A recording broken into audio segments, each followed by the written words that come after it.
we're going to look now at the front of our two different microbits. Now, we have two different kinds here.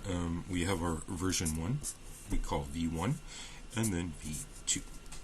Kind of look at just the front part of these, and I'll show you a couple of differences. Now, the V1, meaning version 1, has two buttons that you can see, A and B.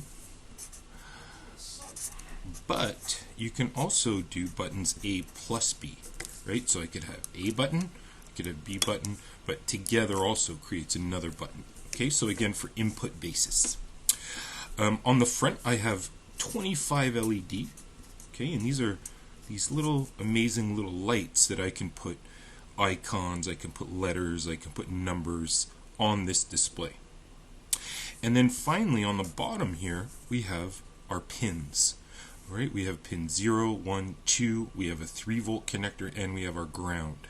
Okay, now the 3 volt is our plus, and our ground is our negative, and then these 3 pins we can connect peripherals to, which means we'll alligator clip them, and we can hook up lights and buzzers and motion sensors and stuff like that. Now, the only difference on version 2 does the exact same thing as version 1, except at the top here, on this little face, is a touch sensor, which means it's another input.